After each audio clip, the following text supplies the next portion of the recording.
August 1ରେ UPI ନିୟମ update. ନୂତନ ସୀମା, ସ୍ୱୟଂଚାଳିତ ଦେୟ ସମୟ ଏବଂ ଆପଣଙ୍କୁ ଜାଣିବା ଆବଶ୍ୟକ। 1 ଅଗଷ୍ଟ 2025ରୁ ୟୁପିଆଇ ନିୟମର ଏକ ନୂତନ ସେଟ୍ କାର୍ଯ୍ୟକାରୀ ହେବ ଏବଂ ଯଦି ଆପଣ ନିୟମିତ ଭାବରେ ପେଟିଏମ୍, ଫୋନ୍ପେ, ଗୁଗଲ ପେ କିମ୍ବା ଅନ୍ୟ କୌଣସି ୟୁପିଆଇ ପ୍ଲାଟଫର୍ମ ପରି ଆପ୍ ବ୍ୟବହାର କରନ୍ତି, ତେବେ ଆପଣ ଜାଣିବାକୁ ଚାହିଁବେ ଯେ କ'ଣ ପରିବର୍ତ୍ତନ ହେଉଛି।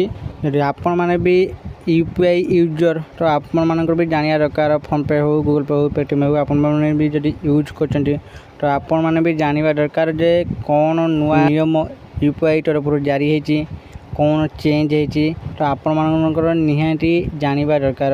ତେଣୁ ଚାଲନ୍ତୁ ଡେରି ନ କରିକି ଆଜି ଆମେ ଜାଣିବା ସେ ବିଷୟରେ ଏହି ଭିଡ଼ିଓ ମାଧ୍ୟମରେ।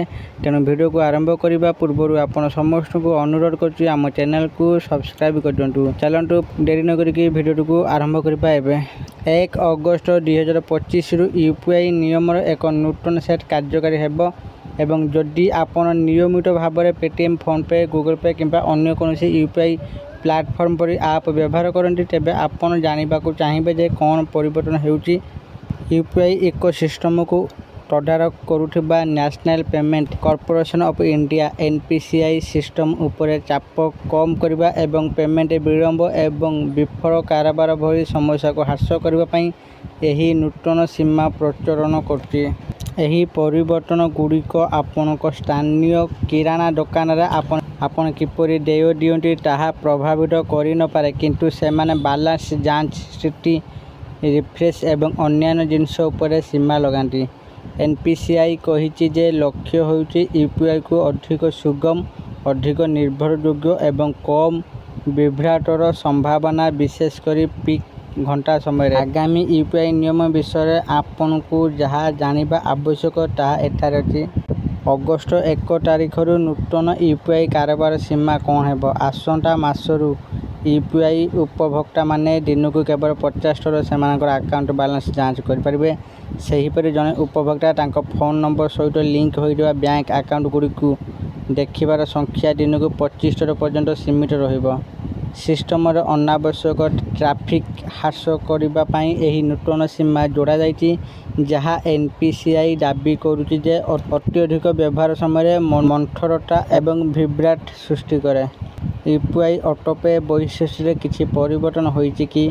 ହଁ, NPCI ୟୁପିଆଇ ଅଟୋପେ କାରବାର ପାଇଁ ସ୍ଥିର ସମୟ ସ୍ଲଟ୍ ପ୍ରଚଳନ କରୁଛି। ଏହାର ଅର୍ଥ ହେଉଛି ନିର୍ଦ୍ଧାରିତ ପେମେଣ୍ଟ ଯେପରିକି auto payment, subscription, utility bill କିମ୍ବା EMI ଦିନସାରା ଅନିୟମିତ ଭାବରେ ପ୍ରକ୍ରିୟାକରଣ କରାଯିବା ପରିବର୍ତ୍ତେ ନିର୍ଦ୍ଦିଷ୍ଟ ୱେଟ୍ ସମୟରେ ପ୍ରକ୍ରିୟାକରଣ କରାଯିବ। ଏହା ପରଦା ପଛରେ ଏକ ପରିବର୍ତ୍ତନ, କିନ୍ତୁ ଏହା ପ୍ଲାଟଫର୍ମରେ ଭିଡ଼ ହ୍ରାସ କରିବାରେ ଏବଂ ନିୟମିତ ବ୍ୟବହାର ସମୟରେ ସାମଗ୍ରିକ ଗତିକୁ ଉନ୍ନତ କରିବାରେ ସାହାଯ୍ୟ କରିବା ଉଚିତ। ଏହି ପରିବର୍ତ୍ତନଗୁଡ଼ିକ ସମସ୍ତ ୟୁପିଆଇ ଉପଭୋକ୍ତାଙ୍କୁ ପ୍ରଭାବିତ କରିବ କି? ସଂକ୍ଷେପରେ, ହଁ। ଆପଣ ଦିନକୁ ଥରେ ୟୁପିଆଇ ବ୍ୟବହାର କରନ୍ତୁ କିମ୍ବା 20 ଥର, ନୂତନ ସୀମା ସମସ୍ତ ପ୍ଲାଟଫର୍ମର ସମସ୍ତ ଉପଭୋକ୍ତାଙ୍କ ପାଇଁ ପ୍ରଯୁଜ୍ୟ। ତଥାପି, ଯଦି ଆପଣ ନିରନ୍ତର ଆପଣଙ୍କର ପେମେଣ୍ଟ ସ୍ଥିତିକୁ ରିଫ୍ରେଶ୍ କରନ୍ତି ନାହିଁ କିମ୍ବା ଆପଣଙ୍କର ବାଲାନ୍ସକୁ ଏକାଧିକ ଥର ଯାଞ୍ଚ କରନ୍ତି ନାହିଁ, ତେବେ ଆପଣ ବହୁତ ପାର୍ଥକ୍ୟ ଲକ୍ଷ୍ୟ କରିବାର ସମ୍ଭାବନା କମ୍। ଏହି ଅପଡେଟ୍ ମୁଖ୍ୟତଃ ଅତ୍ୟଧିକ ଉପଭୋକ୍ତାଙ୍କ ପାଇଁ ଉଦ୍ଦିଷ୍ଟ ଯେଉଁମାନେ ଅଜାଣତରେ ବାରମ୍ବାର ଅନୁରୋଧ ସହିତ ସିଷ୍ଟମକୁ ଓଭରଲୋଡ୍ କରନ୍ତି। ଅପଡେଟ୍ ପରେ ସର୍ବାଧିକ କେତେ ୟୁପିଆଇ ପେମେଣ୍ଟ ଅନୁମତି ଦିଆଯାଇଛି? ଆଶ୍ଚର୍ଯ୍ୟଜନକ ଭାବରେ ବର୍ତ୍ତମାନର ୟୁପିଆଇ ପେମେଣ୍ଟ ସୀମାରେ କୌଣସି ପରିବର୍ତ୍ତନ ହୋଇନାହିଁ। କାରବାର ସୀମା ସମାନ ରହିଛି, ଅଧିକାଂଶ କ୍ଷେତ୍ରରେ ପ୍ରତି କାରବାର ପାଇଁ 1 ଲକ୍ଷ ଟଙ୍କା ପର୍ଯ୍ୟନ୍ତ ଏବଂ ସ୍ୱାସ୍ଥ୍ୟ ସେବା କିମ୍ବା ଶିକ୍ଷା ପରି କିଛି ନିର୍ଦ୍ଦିଷ୍ଟ ବର୍ଗ ପାଇଁ 5 ଲକ୍ଷ ଟଙ୍କା ପର୍ଯ୍ୟନ୍ତ। ଅଗଷ୍ଟ 1 ଅପଡେଟ୍ ଏହି ସୀମାଗୁଡ଼ିକ ସ୍ପର୍ଶ କରେ ନାହିଁ। ଏହି ନୂତନ ନିୟମ ପାଇଁ ବ୍ୟବହାରକାରୀଙ୍କଠାରୁ କୌଣସି ପଦକ୍ଷେପ ନେବାର ଆବଶ୍ୟକତା ଅଛି କି? ଆପଣଙ୍କ ପକ୍ଷରୁ କୌଣସି ତୁରନ୍ତ ପଦକ୍ଷେପ ନେବାର ଆବଶ୍ୟକତା ନାହିଁ। ପରିବର୍ତ୍ତନଗୁଡ଼ିକ ଆପଣଙ୍କ ୟୁପିଆଇ ଆପ୍‌ଗୁଡ଼ିକ ମାଧ୍ୟମରେ ସ୍ୱୟଂଚାଳିତ ଭାବରେ ଆରମ୍ଭ ହୋଇଯିବ। କେବଳ ନୂତନ ସୀମା ବିଷୟରେ ସଚେତନ ରୁହନ୍ତୁ, ଯାହାଦ୍ୱାରା ଆପଣ ଦିନରେ ଅନାବଶ୍ୟକ କାରବାର ଅବରୋଧର ସମ୍ମୁଖୀନ ନ ହୁଅନ୍ତି।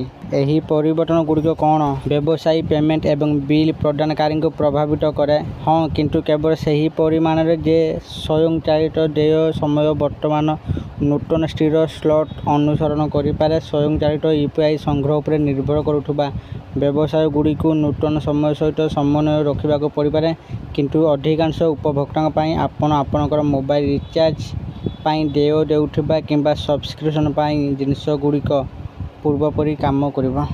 ଆଶା କରୁଛି ଆପଣମାନଙ୍କୁ ଏହି ଭିଡ଼ିଓଟି ନିଶ୍ଚିତ ଭାବରେ ଭଲ ଲାଗିଥିବ। ଯଦି ଆପଣମାନଙ୍କୁ ଏହି ଭିଡ଼ିଓଟି ଭଲ ଲାଗିଥାଏ ଦୟାକରି ଏହି ଭିଡ଼ିଓକୁ ଲାଇକ୍, ସେୟାର ଓ କମେଣ୍ଟ କରନ୍ତୁ। ଆଉ ଯେଉଁମାନେ ଆମ ଚ୍ୟାନେଲକୁ ସବସ୍କ୍ରାଇବ୍ କରିନାହାନ୍ତି ଦୟାକରି ଆପଣମାନଙ୍କୁ ଅନୁରୋଧ ଏବେ ହିଁ ଆମ ଚ୍ୟାନେଲକୁ ସବସ୍କ୍ରାଇବ୍ କରିଦିଅନ୍ତୁ।